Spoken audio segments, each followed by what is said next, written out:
Om Namah Shivaya, Asana Fire here on the way of Dharma.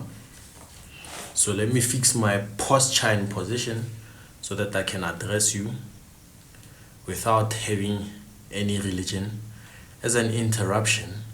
Om Namah Shivaya, Asana Fire here on the way of Dharma. On today's topic, we are going to talk about yoga. Many interesting things that I've been studying, many powerful techniques that I've uncovered while studying. So if you are new to the channel, please make sure that you do subscribe.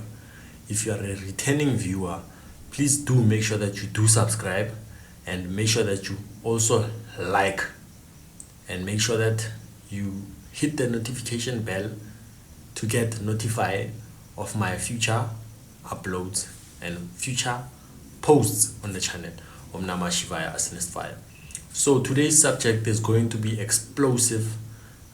Some of you, I don't think, have had or understood yoga to this depth and how practical it is in every aspect of life, basically, or in the immediate aspect of life. So yes, that's what we're going to discuss today, and we are going to yam it. Basically, this is a channel where we will be talking about spiritual topics. We'll be having mantras chanted and shared, guided meditations shared on the channel, rituals shared on the channel, experiences about practices, and we will also have spiritual topics which are called satsangs. So among the spiritual topics, we cover topics of Western esotericism, Western magic, hermeticism, and the occult scene of the Western tradition.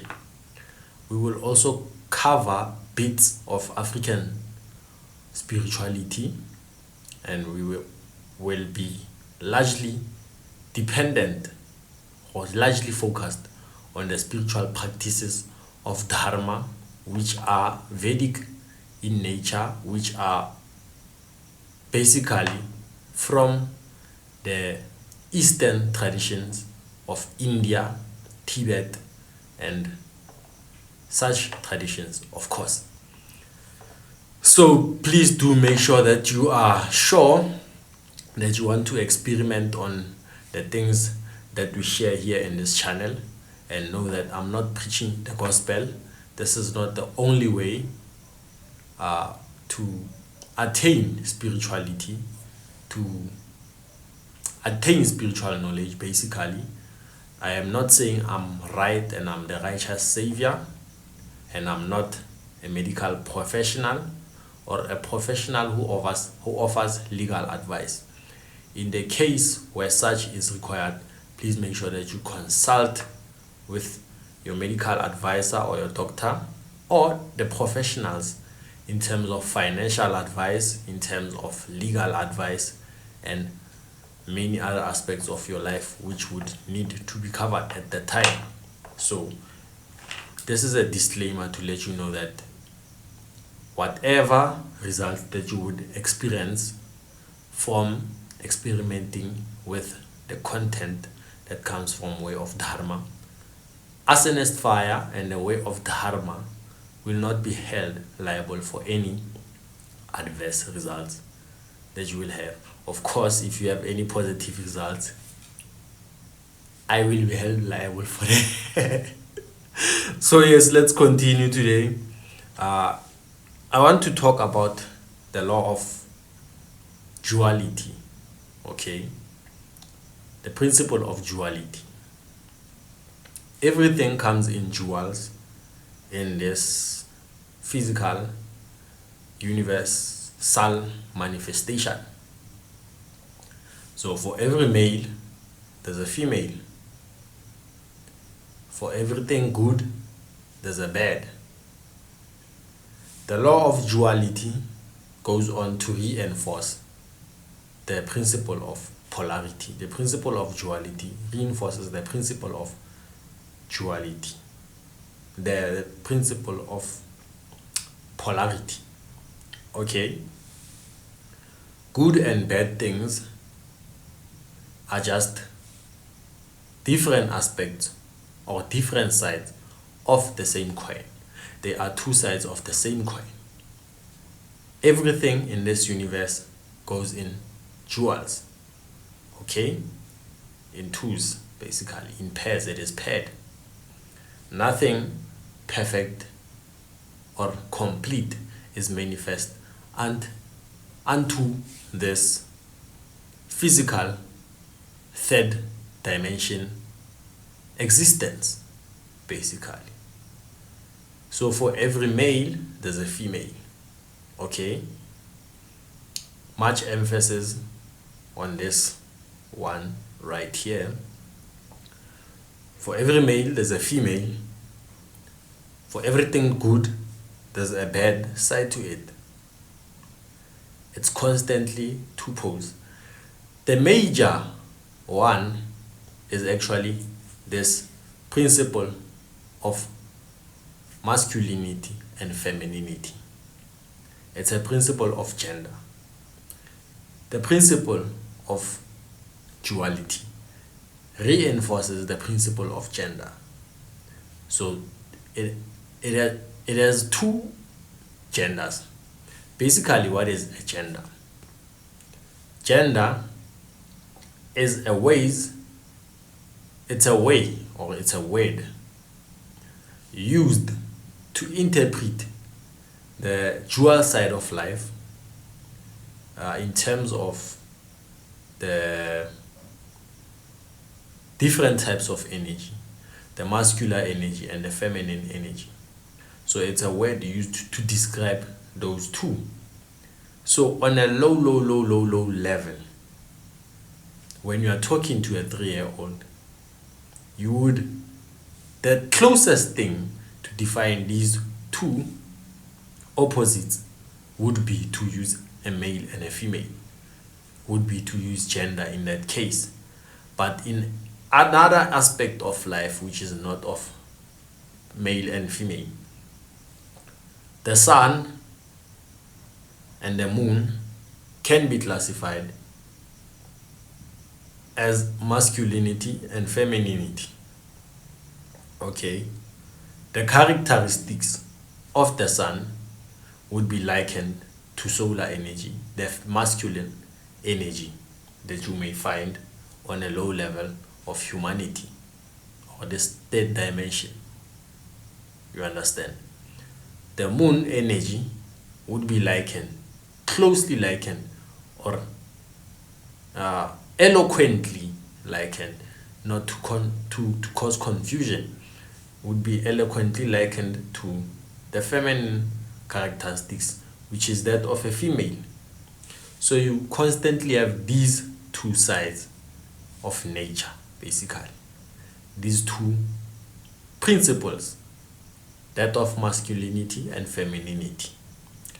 Okay, so now let's go further into it. You understand? So now that we have these two sides, we also have left and right, the left side and the right side. These two sides can also be interpreted through gender. You understand? The left side, being the logical side, would be likened to intellect, would be likened to a muscular principle. The right side, which is more of an intuitive side, would be likened to the feminine side, because the female is feminine, or feminine energy is intuitive or spiritual. So that's how you would interpret gender on those terms. Now each and every one of us is perfect in this form. Inside a male, there's both feminine characteristics and masculine characteristics. Remember, we said it's a way to interpret those characteristics. It doesn't necessarily mean that you have to go out and be homo and accept the thing inside of you as a male, basically. It's a way to interpret those different qualities inside of you. You understand? So that's what I mean, basically. So we have those two principles inside of us. Okay. Go further into nature. You have the external world and the internal world. You understand? They can also be interpreted via means of gender. You understand? The external physical energy would be the solar energy, would be the male energy, the masculine principle. The internal spiritual, mental energy would be likened to the lunar energy, which is a feminine principle. You understand? So those two are constantly trying to reunite. And then we go further into higher sciences of Kundalini. You understand? Kundalini is Shakti energy, feminine energy, the ego energy, the energy that animates I and I, that animates us to stay alive. The physical existence would be likened to Shakti, Parvati, nature, basically. You understand? And then you have consciousness, which would be likened to the intellect, which would be likened to the higher spiritual faculties, which are Shiva. So these two energies can be interpreted through gender. Shiva being a male principle and Shakti being a feminine principle. So Kundalini is a feminine Shakti principle that needs to be reunited with the masculine Shiva principle. You understand? So it can be interpreted through gender. It doesn't necessarily mean gender on the low level. So we go back into creation. When we came into this physical vessel, we came imperfect.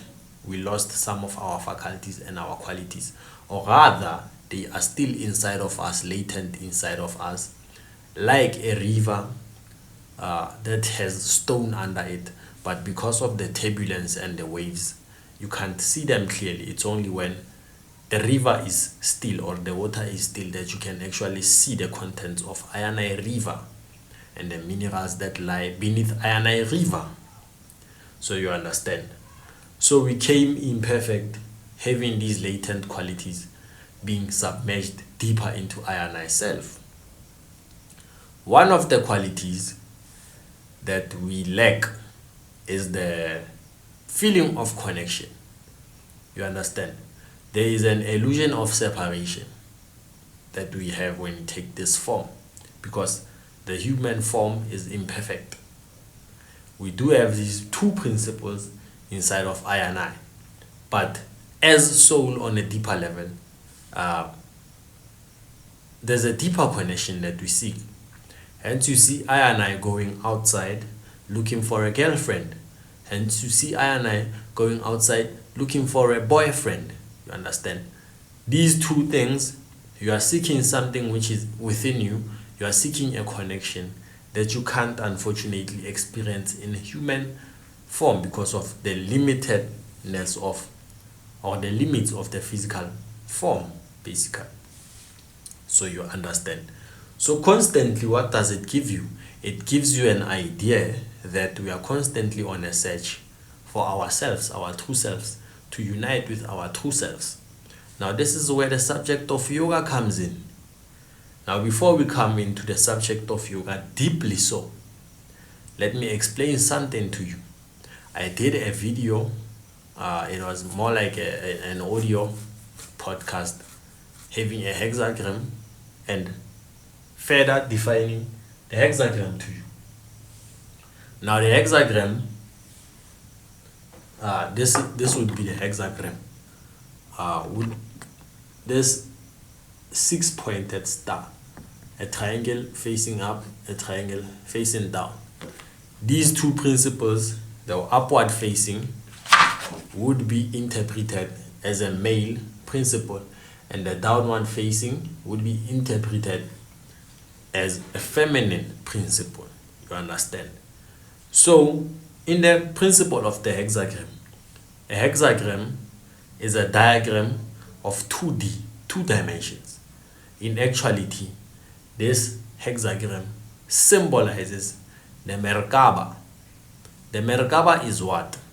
The Merkaba is 2 tetrahedrons connecting together, causing a, is it 12-sided figure, something like that. No, is it a 12-sided figure? Anyway, something like that. So that Merkaba can be used as a spiritual vehicle to travel to higher dimensions, to also have excursions while protected in the astral form. You have to just activate that Merkaba. Now, in terms of activating the Merkaba and all those exercises of the New Age movement, I don't know much about it, you understand? And I wouldn't advise anyone to do it because of what I will discuss with you when discussing yoga. So how does the Merkaba or the 6-pointed star relate with yoga? Yoga, Ishvaraya. So let me tell you how it relates to it. The upward facing triangle would be the male principle. The downward facing triangle would be the feminine principle. As these triangles connect, they symbolize union. The union of these two principles, which are interpreted as gender. They are not necessarily gender. So on a low form of physicality, they can be explained by use of sex, basically, uniting these two principles, basically. So when I took that symbol and I meditated on it, the hexagram, I came to the conclusion that it has 6 sides. 6 can also mean sex, and 6 can be the number of relationships. It is the number of relationships, whether family relationships or intermarital relationships, yes, things like that. So that's what came to me when I meditated. So later on in life, as I discover yoga, I see that sexual union is union of 2 opposites, 2 principles. So what actually is the union of these 2 principles? It is yoga. Yoga means union with higher self and lower self. And these principles, these dual principles that I'm talking about, can be interpreted as male and feminine. I don't know how to put it, but maybe the lower self, the lower self principle would be likened to the masculine energy, and then the higher principles would be likened to the higher spiritual feminine energy. I'm not that much educated on that subject, but I do know that each and every duality, dual principles of humanity, can be interpreted through gender. So yoga means union with true self, which is what the lower self uniting with the true self. The lower self being the ego, Shakti, the higher self being Shiva or consciousness. So union of the two is yoga. Union of the left side and the right side is yoga. Union of 2 principles which are feminine and masculine, it is yoga. Union of the sun and the moon, the internal sun and the internal moon, it's yoga. Hence you see in practices such as Surya Namaskara and Chandra Namaskara, you have to do two things to balance them. So now we go into Mahaswamiji. Mahaswami. Swami means master of mind or the ruler of mind. Swamiji in his books shows you the different exercises that you can use to do yoga, to unite the two sides. You know, honestly guys, I don't know how these people came to this knowledge. What am I saying by saying these people? The ancient people. Okay, for now let's give credit to India, guys. Let's give credit to India, and we'll take the credit of Egypt. And okay, take it this way. I know we like to say that Egypt is the origination of all spirituality, the origination of civilization. And some of you may go as far as saying that Africa is the cradle of humanity. Okay, I know you like saying that. It's a good ego boost for black people, basically, Africans. But let's give credit to the Indians, guys.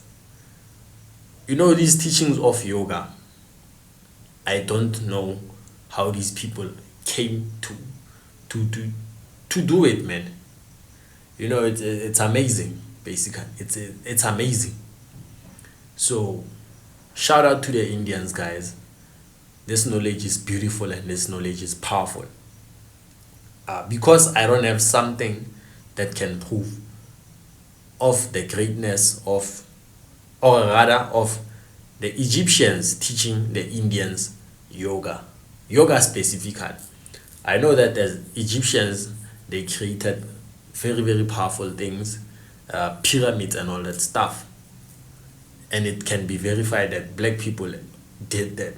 But in terms of yoga, okay, what if spirituality, okay, the ancient beings, the ancient extraterrestrials created humanity, of course, in every continent. I know they say that the continental drift and the plate tectonics, they moved. Okay, let's cancel that for a while. There was a large, huge landmass, right?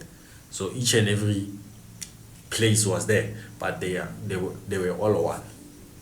How about that extraterrestrials arrived to different continents by different ships and giving those people the same spirituality, but with so many interpretations and so many ways to practice it, basically applications of it. Because when you can see and study this, it's yoga everywhere. It's yoga, but it is just in a different form. When you take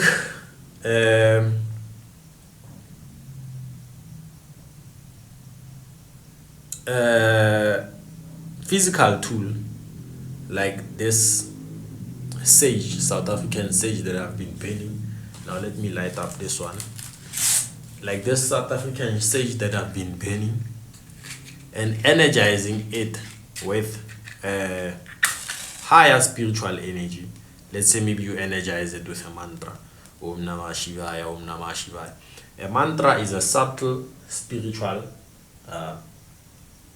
tool, basically. You understand? It's a subtle spiritual tool, basically. So seeing that it's a subtle spiritual tool, and then we have this sage that I'm speaking of. It's a physical gross tool. You chant the mantra over it, energizing the herb. You are doing union of two things, basically. The lower, which is the physical, and the higher, which is the spiritual. So doing that union is in actuality yoga. Now I am a bit exhausted because I've been hustling a lot and I've been uploading mantras. You can see there's the evidence on the channel. Anyway, that's beside the fact. So you are uniting the two. So it's a yoga. Doing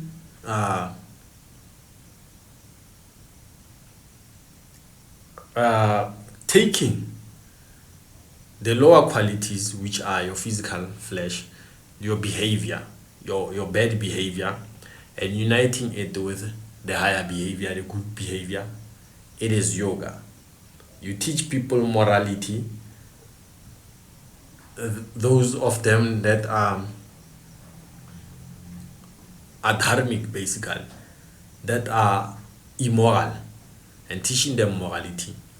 You are uniting the immoral side of them to the moral side of them. It's yoga. So many practices can be reconciled this way of the ancient world. Basically, you can reconcile all of them.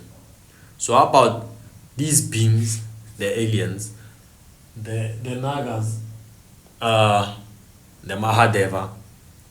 How about they arrived here in every continent of the landmass at the time, teaching them spirituality in different forms and applications to further confuse I and I? Because do you know of that story of the Bible where they were trying to build the Tower of Babel, the tallest building basically, to try and reach heaven, and then God changed their languages to cause confusion. Guys, spirituality, it is all one thing. We are all seeking to unite our minds or our thoughts with the physical. When you want a manifestation of the physical, you uniting your thought or the spiritual side of life with the physical. You are doing yoga. It's another interpretation of it, basically. So you are doing yoga. So don't be confused. So these guys, because basically if you tell us that we are one thing and we have the same principle, now we are united. Now our ascension is much faster because there won't be any religion, there won't be any conflict of interest, there won't be any unnecessary ego causing an illusion of separation. You understand? So our ascension will be much faster, and there's forces that are against this type of ascension, basically. I'm not saying that all extraterrestrials are hostile against humanity, okay? But I'm saying that there are forces, adversarial forces, like your Jehovah, which are trying to delay our ascension and trying to stop us from the true knowledge of self.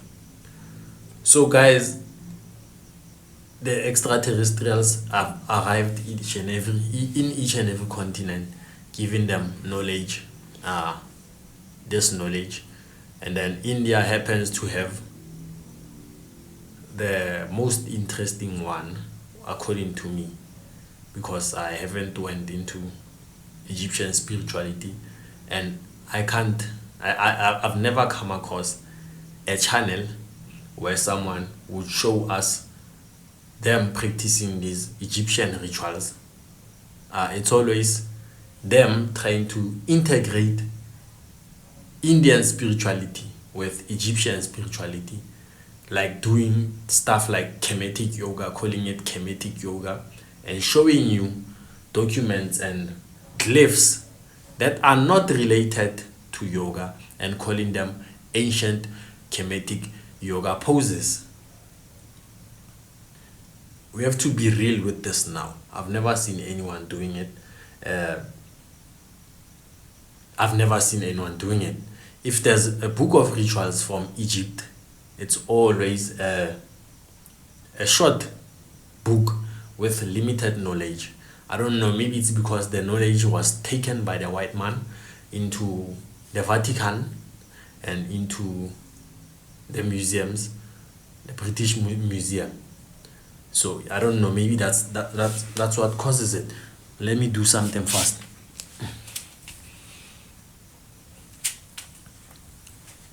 So yes, basically I was fixing the thing over there. So maybe that's the cause of it. Okay. But if you go to India and if you search books on yoga, you get knowledge that can last you a lifetime, basically, of practice. However, with these Egyptian guys, they always mix with the things that the white man comes with. You will find them saying Hermeticism.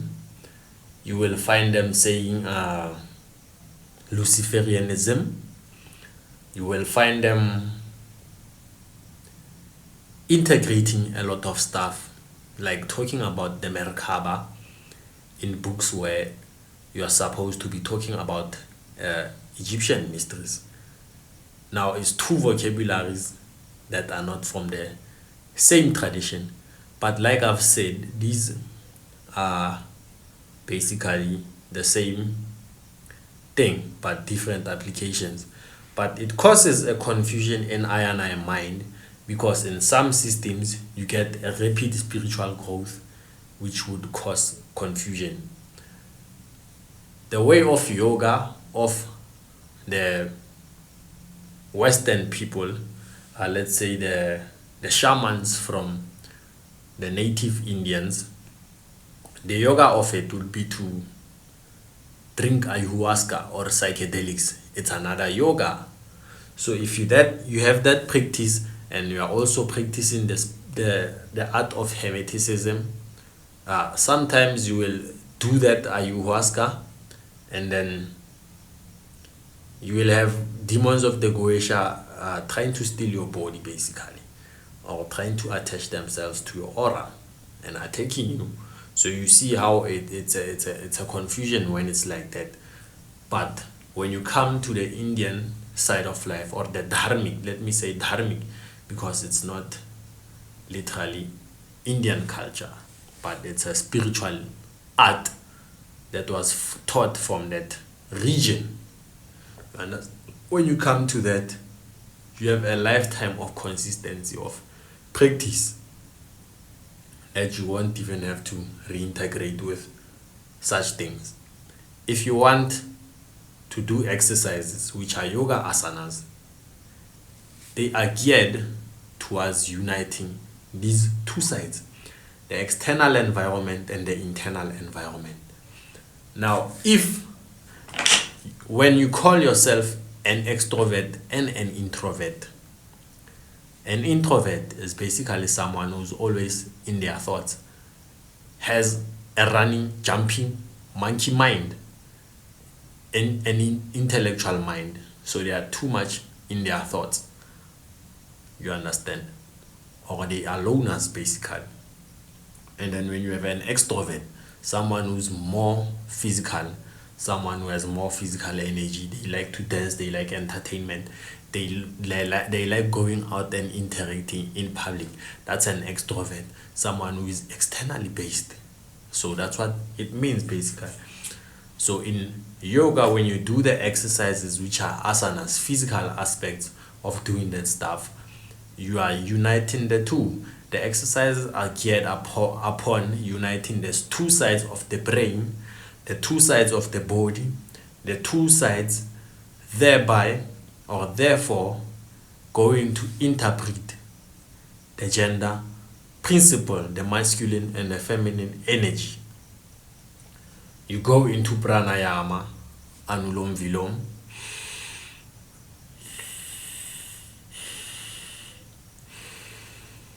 You have two sides of the brain. When you are breathing in that way, you are energizing two sides of your body, strengthening or balancing those two principles, the male and the feminine principles of your body. So this is a very, very powerful practice, a very, very powerful practice. It's amazing how these guys formulated this stuff. Definitely it must have came from some beings that existed much longer than our lifespan today. Let's go into it, and then let's talk about it. So we have this principle that, I don't know if it's a saying, basically it says whatever that you do on the right hand side, you must also do it on the left hand side. It's a very, very powerful yogic principle, meaning if you do something on the right side, on the spiritual side, you must also do it on the left side, on the physical side, to balance out the principle and to also unite the two principles and have a yoga. So now let's talk about the causes of human suffering and pain. There are 5 causes of human suffering and pain that we speak of in yoga. So there's ignorance or awareness or unawareness of the reality. There's the ego, which is the false self. There's the likes or attraction towards objects. There's dislikes or repulsions towards objects. There's strong aversion of or fear of death. These klishas are not separate. One leads to the next. They are interrelated, as you would see the principles are interrelated. Now guys, I'm taking my time on this one.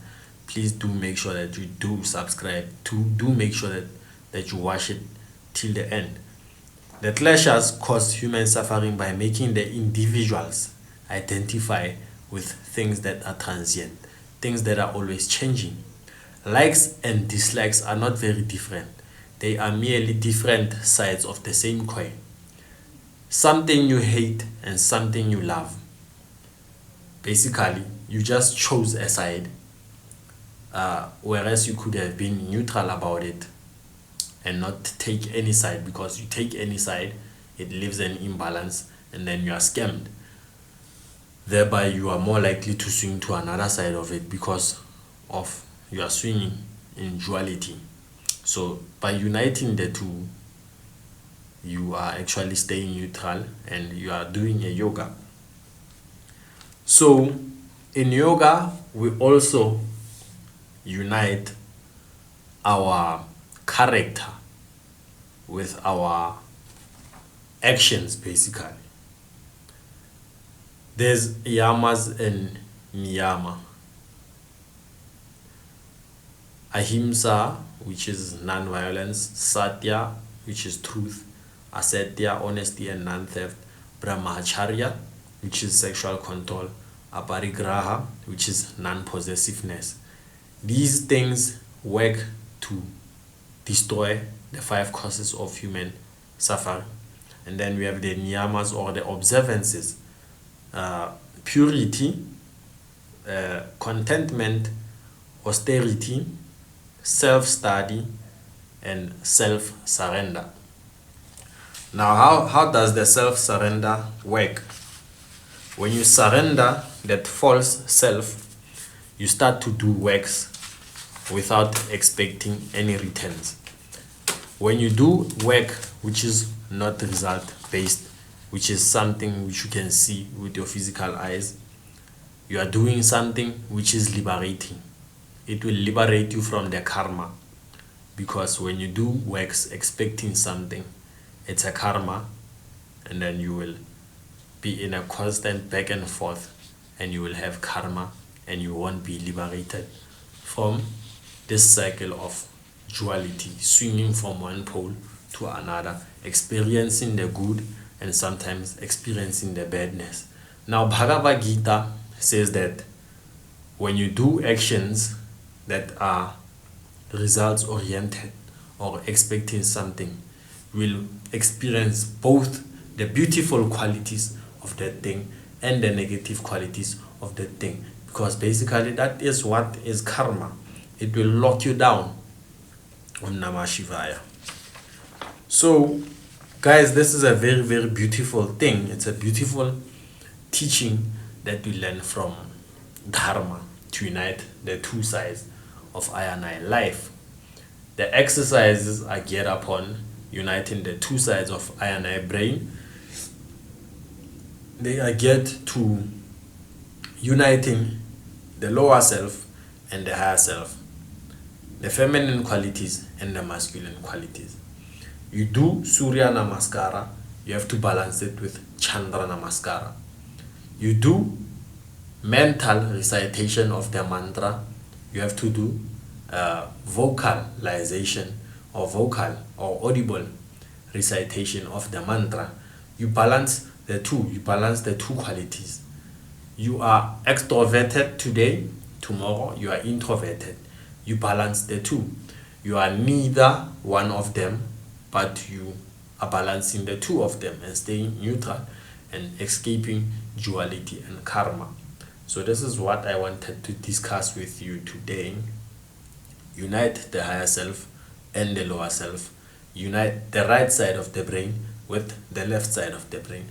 I don't know how these people came to this realization. It's a very, very powerful thing, and I'm grateful to be able to interpret such texts and to read and understand this knowledge. Each and every asana does this.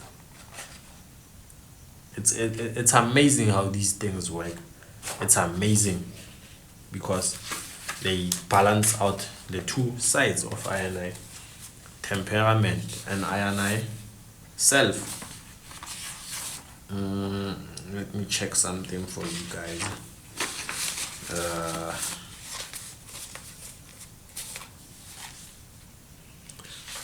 So in yoga we also have the attitudes of yoga, which are commonly known as mudras. Now there's a yoni mudra. Surely you've seen this one. I don't know if I'm doing it right. I'll practice obviously more, and then I'll know it. When you do that mudra, you are balancing out the right brain and the left brain. You are preparing for meditation. Meditation, what does it do? It unifies you with the unification of true consciousness, the higher consciousness. When you do these two exercises, they prepare you for meditation and they expand your consciousness. As a human being in this form, you are only aware or conscious of the qualities of your feminine or your masculine characteristics depending on your gender. I was aware of my violent tendencies, my tendencies of cunning, my tendencies of ambition, my tendencies of pride. I wasn't aware that I could surrender, I could be vulnerable at some point. Those are my feminine qualities, you understand? So the expansion of consciousness, it makes you aware of that consciousness, which is that of the vulnerability if you are a male, that of the femininity if you are a male, basically. So if you are a female, the normal female would be to be vulnerable, would be to be more gentle, to be more feminine and not muscular and not violent. So they would be aware of those qualities. So doing yoga, you will be aware of the evil side of it. And I'm sorry guys, you will see the evil side of yourself. The evil side of yourself, guys, you find yourself thinking of very, very, very terrible stuff, but it is advisable that you think of it and view it from an objective, or rather as an observer side of life. Guys, so many thoughts, they come inside I and I mind, and sometimes I think that I'm going to be mad, but I see that these are actually the characteristics of I and I lower self, just resurfacing because I wasn't aware of this stuff. I don't know guys, you know, it's maybe yes, I definitely know lemon lime like Lucky will will know about this. Guys, I don't know, guys, if I this is dangerous, guys. Guys, we have these lower edges, lower thoughts, psychopathic thoughts, and psychopathic edges. I don't know where they come from, guys, but these things resurface when you're starting to purify yourself, when you're starting to do shadow work, when you're starting to ascend. These things come. I don't know if someone else who's on the occult journey has observed this, but this is what I've observed. Guys, it gets tougher as you go into the occult journey, and you will discover such things as those psychotic behaviors, and you, damn it, I'm sorry to guess. It's amazing, guys. So it's amazing. It's so amazing. So I don't know, guys. I'm even embarrassed to discuss some of these things. Like anyway, I think lemon lime look here knows of this. But guys, if you know of this, guys, where do these evil thoughts come from? Because I and myself didn't grow up as an evil person. I wasn't taught these thoughts that come into I and I mind, the evil thoughts basically.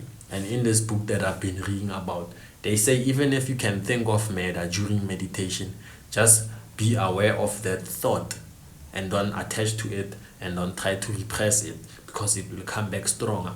So I don't know, because that book was written by Swamiji. Maybe he had thoughts of murder like I did when I was doing yoga, but it's not like it's your thought that you own it and you will end up doing murder. No, it's a passing thought, more like an impulsive thought. I don't know, but I'm glad to find that these things are being written about in the book. So yoga, it's something we do unconsciously because our goal is to ascend higher. So it's something that we do unconsciously from our birth up until death. Naughty children end up being adults who are good and no more naughty. Let me check something fast for you guys.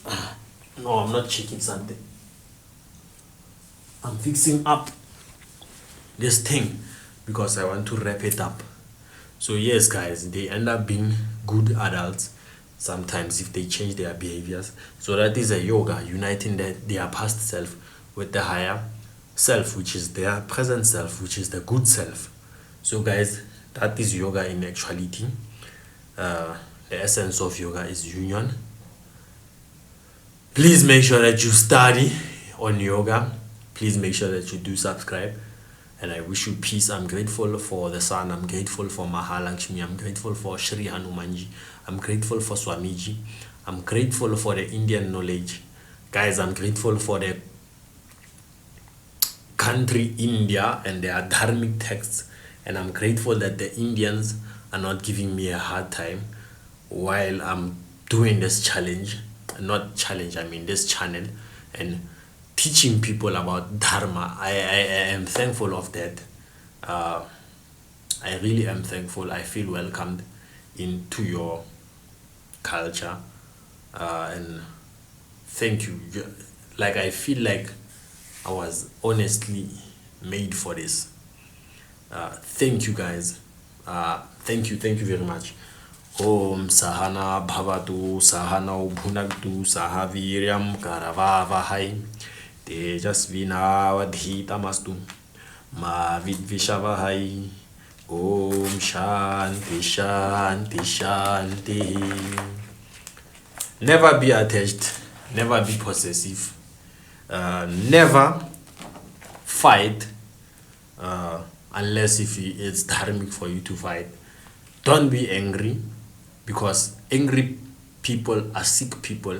You are not in your normal state of mind, and if you are not in your normal state of mind, you are sick. You are not the body.